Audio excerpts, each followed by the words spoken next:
There is absolutely nothing quite like the raw, silent power of a wild tiger locking eyes with you. This chart shows India's top states for tiger populations. Madhya Pradesh clearly outpaces the rest, earning its title as the Tiger State of India. But that abundance creates a massive logistical headache. Madhya Pradesh has 9 official tiger reserves, scattered across hundreds of miles. Because these locations are so isolated, picking randomly can mean draining your budget, fighting crowds, or missing out entirely. Planning your trip isn't about ranking these 9 reserves from best to worst. It is about matching your specific travel constraints to the right profile. Every visitor faces one central trade-off before they book. Do you prioritize legacy reliability or frontier exclusivity?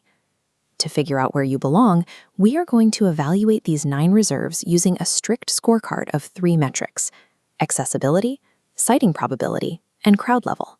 As this image shows, maximizing your sighting probability usually means accepting a highly congested environment where multiple jeeps and tourists instantly converge.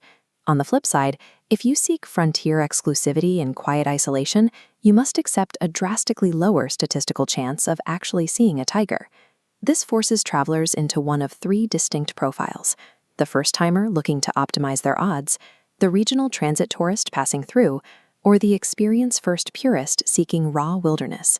You cannot have a mathematically high-probability sighting and total wilderness isolation at the exact same time. You must consciously choose which one to sacrifice.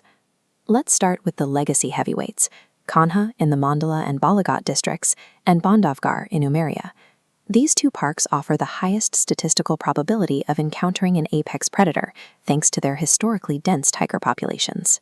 But that reliability creates intense booking friction. Securing a permit for the prime core zones here often requires locking in your dates months in advance. And when you succeed, this photograph shows the reality. You will share that dirt path with a convoy of vehicles packed with photographers. That volume of vehicles alters the atmosphere. Instead of a quiet wilderness, it operates like a high-energy tourist event.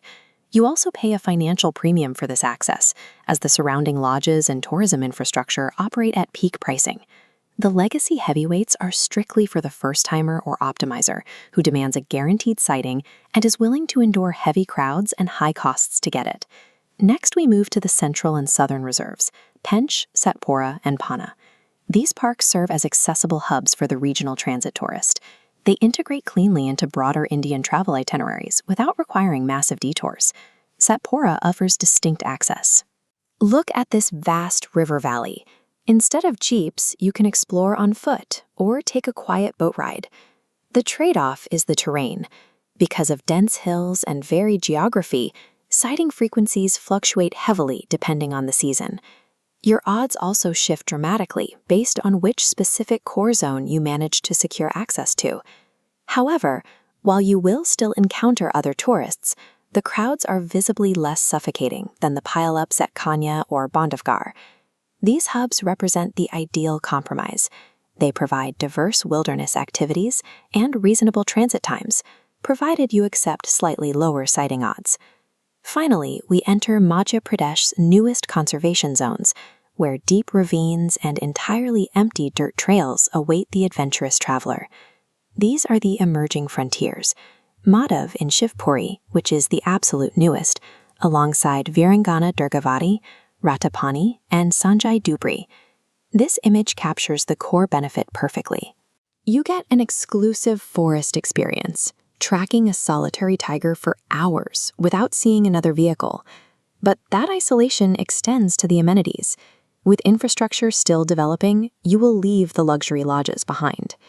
These newer parks also have significantly lower tiger densities.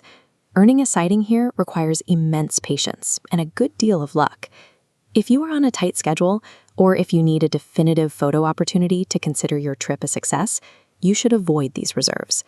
The emerging frontiers are for the experience-first purist, travelers who value the quiet majesty of the forest over checking a predator off a list. To synthesize all of this, look at this visual matrix we built to force your final choice. If you are a first-time visitor or consider a tiger sighting an absolute must-see, you take this first path. Accept the booking friction, embrace the crowds, and go to Kanha or Bandhavgarh. If you are constrained by a broader regional itinerary, you take the second path. Choose Pench, Panna, or Satpura to align with your transit schedule. And if you are a repeat visitor seeking ultimate solitude, take the final path. Abandon the legacy parks and head to Madhav, Sanjay Dubri, or Durgavati for high-risk, high-reward isolation. Ignoring these trade-offs is the primary reason safaris fail. Sending a purist into the traffic jams of Bandhavgarh or a first-timer into the empty trails of Madhav guarantees frustration. There is no universal best reserve in Madhya Pradesh. There is only the park that aligns perfectly with your specific tolerance profile. Optimizing your tiger safari relies entirely on your willingness to honestly define what kind of traveler you are before you ever book a ticket.